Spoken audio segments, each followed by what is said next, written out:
من آمیزم و از امروز قراره تو این کانال هر هفته بشینیم با هم چرت‌ترین خاص‌ترین محتوای فضای مجازی رو با هم ببینیم و بعدش بگیم گفت زندگی.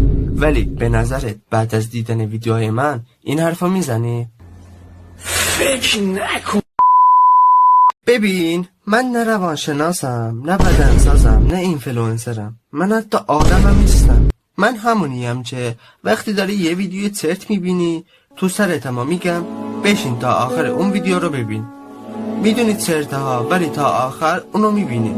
آره خلاصه من همونیم که عاشق محتوای چرتو و نماینده رسمی اوناییم که افسرده هستن و میخوان چند دقیقه محتوای فاخر رو سرجم کننده ببینن.